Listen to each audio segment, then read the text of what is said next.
After reviewing Kraven the Hunter last week, this week I was going to do another superhero film, this time from 1996, so over 10 years before Iron Man kicked off the whole MCU thing. So I watched Vampirella, and it was terrible.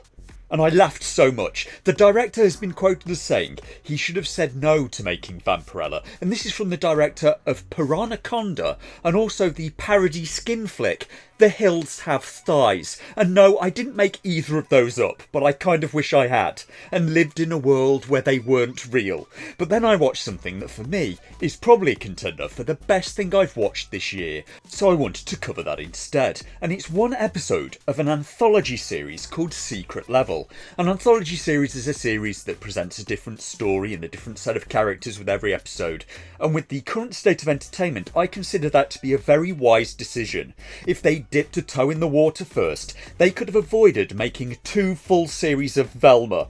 A company can quickly find out what the audience likes, and it appears what the audience liked is this.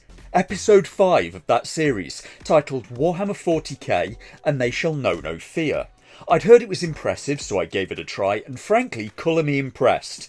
It's only 20 minutes long, very action heavy, and left me wanting more, which is always a good sign. One of my problems with it was, if anything, it was maybe too short. Multiple characters get done in without getting a line or really a character, and for me it lessens the impact. But there is a real artistic flair in the project that I appreciate, as 4 warriors fight back to back, covered in the neon electric blue blood of their enemies. There are still images in this project that are like artwork. The plot is described on IMDb as, in the grim darkness of the far future, a genetically engineered warrior who has served on the front lines for centuries confronts his legacy as his squad hunts down a mutant sorcerer, and I'm not sure that's entirely right. I think a more accurate description would be that a team of 4 warriors get sent on a one-way mission to a planet to destroy a dangerous artifact before it causes ruination. They kept the whole plot very simple, so not a lot could go wrong, really. Sadly though, I'm not sure this episode is for everyone. It's probably more of a guy thing, and just look at it.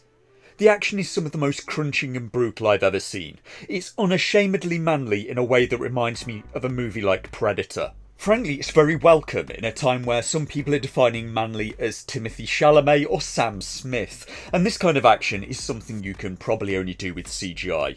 Humans just can't move with that kind of precision, power and speed, and because of that, this matches the setting of Warhammer 40k better than maybe any piece of media I've seen from this franchise up to now. These characters are space marines, genetically engineered warrior monks. They're supposed to be unnaturally big, strong and fast, so good luck finding a 9-foot tall human that can run faster than Usain Bolt to do a live action version of any of this. Warhammer 40k has a frankly ridiculous amount of lore behind it. There are hundreds of books of stories and lore that is referred to as the Black Library, and this episode alone has convinced me that it may be time to start making some of those stories, while keeping the same energy that this episode had, because I can see a lot of people enjoying the story of Horus. The cinematography in places I find to be strikingly beautiful, even in extremely violent action scenes. The story and plot is very minimalist, and is told more through visual storytelling than dialogue. You'll probably get more out of it if you're familiar with the setting already, but I'm not sure it's entirely required. I did, however, try this on some people who weren't familiar with it, and they ended up a bit lost and confused. As the warriors go on their mission to destroy a dangerous artifact that's warping reality, time and reality are fluid in places of the story. Sometimes time runs backwards, gravity can't be relied on, sometimes fluid is flowing upwards from the floor. The warriors jump into a pit at one point in the story to find that halfway down, gravity has tilted by a full 90 degrees and the wall is now the floor.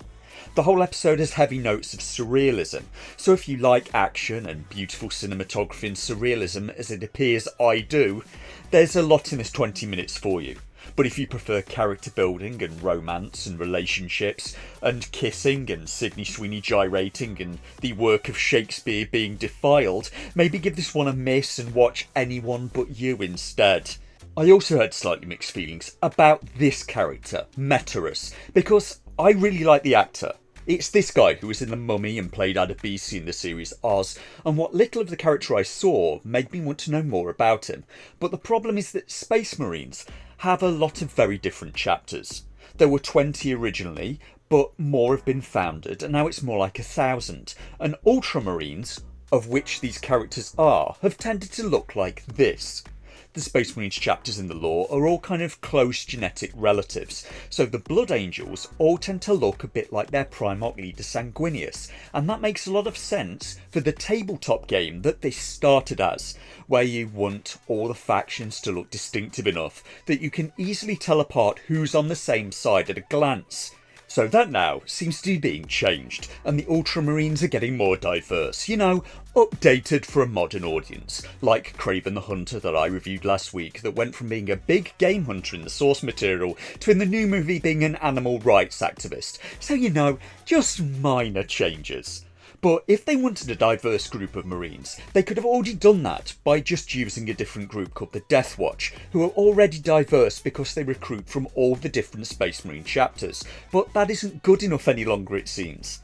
The lore of 40k now seems to be under almost constant attack by people wanting to change it, and make it more diverse, and make it match their own politics, to make every faction look like current day London. There's a whole forum on Reddit of Warhammer 40k fans who are also avowed Marxists.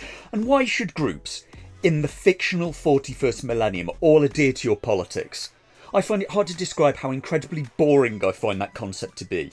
Conversely for me, if that's done, the whole setting will become a lot less interesting for me, because having all of the factions have the exact same diversity makes all of the factions less diverse, in the sense that they are now all less different from each other than they were. In some ways I maybe feel the same about the real world. If every country has the exact same diversity and features, then Spain loses what makes it distinctly Spain. Sweden loses what makes it distinctly Sweden, and we lose all the wonderful things that go along with that. Like, well, you know how in German there are a lot of compound words that are stuck together? Well, in Spain they have a lot of compound paragraphs, where all of the words just come in one long stream, with no discernible gaps between any of them, just to make everything extra confusing for non-Spanish people.